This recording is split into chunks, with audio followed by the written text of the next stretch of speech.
Baruch Hashem, it's day number 13 of our daily study of the Rambam Sefer HaMitzvos, and get ready. Get ready, because today, in our 3 chapters a day of Mishnah Torah, we're starting Hilchos Avodah Zarah. That's the laws of idol worship.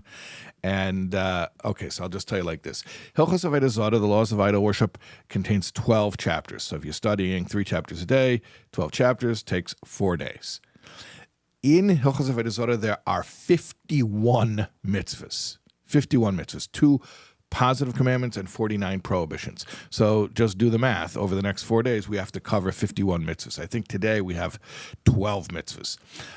So we're going to move a little bit more quickly than we have been, and we're going to try to do this in a timely fashion. Negative commandment number 10. All of these mitzvahs all have to do with idol worship. Okay. Negative commandment, we're going to go quickly. Negative commandment number 10, the prohibition against studying idolatrous theologies. Don't study it. Don't even go study it. I'm not even saying to practice it. That's another prohibition. Don't even go and educate yourself about it. Negative commandment 47, a little bit different, and that is not to think thoughts that are idolatrous, meaning your own line of thinking. Now, it's interesting. This mitzvah, this prohibition, is related to another prohibition that goes with it. There's really one prohibition. You know what we say in the Shema, in the last paragraph of Shema, that you should look at your tzitzis and you should remember the mitzvahs of Hashem. V'leisasuru achrei levavchem v'achrei einechem asher atem zeinim achareihem. Do not go straying, wandering after your hearts and after your eyes, after which you go astray. So that's one prohibition, but what does it mean to go straying after your heart? Achrei levavchem. That means idolatrous thoughts, heretical thoughts. And to go straying achrei einechem, after your eyes, means being attracted and enticed by illicit, immoral images that would provoke a carnal desire. So those really go together in one mitzvah, one prohibition, negative commandment number 47. Okay. Negative commandment number 60, not to curse God, whether by his actual names or even by any of his the names that we use to refer to him that are not official names. Negative commandment number 6, the prohibition against unique forms of idol worship. That means there are peculiar ways of serving specific idols. A specific act that is only considered worship for a particular idol. So don't serve the idol in the particular mode in which it is served. And the classic example, for instance, the Romans and the Greeks had an idol we call Mercury in English, but they used to have statues of it at the crossroads, and people would throw stones at it.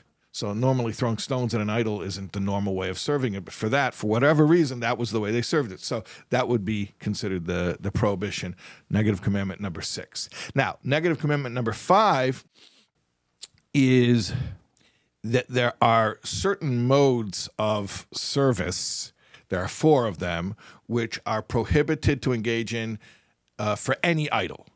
And these are sort of the universal forms of idol worship. No matter what the peculiar form of idol worship for that specific idol may be, these 4 are always prohibited. And they are bowing down, slaughtering a sacrifice, pouring a libation, that's like wine, and burning a sacrifice on an altar, okay? And then also, in addition to that, making a verbal proclamation of loyalty to the idol, God forbid. So that is always prohibited, no matter which idol we're talking about. And that, again, that's negative commandment number 5. Negative commandment number 2, not to manufacture idols, not to make idols. Negative commandment number 3, it's a separate prohibition, not to make idols for others. Even if it's not for your own use, you don't believe in it, you're not going to worship it, it's just a business, you just want to sell it to other people, you're not allowed. Okay, that was negative commandment number 3. Negative commandment number 4, not to make Images, ornamentation. Here's a tricky one. We don't have time to get into it, but this is where there's not even idolatrous intent, but we're just making graven images. That itself is a prohibition. Now, obviously, there is a place for artistic expression. Going through the Sefer HaMitzvos very quickly, we're not going to be able to get into that, but obviously there is a proper way for creating visual arts according to Torah. But you have to be aware that creating images, even without idolatrous intent, is something that has to be done very carefully within the parameters of what is permissible.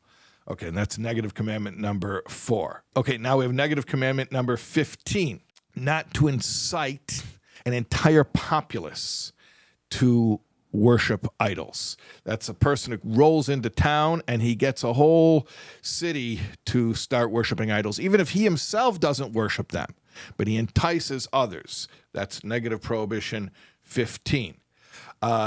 Positive commandment 186, if there is such a city like this, it's called a Ir Nidachas.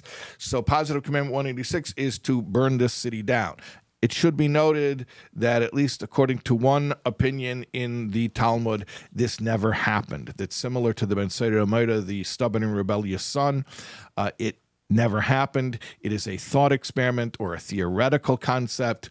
We are supposed to know that it would be God's will, that it would be done this way, if in reality certain very extensive parameters were met, but in fact, in historical fact, it never happened because the criteria are so exacting. Okay, so that's positive commandment. It's one of our 2 positive commandments that we have in Hilchos Avodah Zarah, is to burn down this Ir HaNidachas, the city that has gone astray. Negative commandment 23, not to rebuild this Ir HaNidachas after it's been destroyed. And finally, negative commandment 24, not to get benefit, not to derive benefit from the city, which means that if you want to say it's a shame that it should all go to waste, maybe you take a couple things here and there. I guess today we'd call it looting. And it's going to get burnt anyways. No, you're not allowed to salvage anything from it. It all has to be destroyed without a trace. And those are our mitzvahs today. We're going to continue tomorrow with Hashem's help, continuing laws related to the prohibitions against idolatry. We'll see you tomorrow.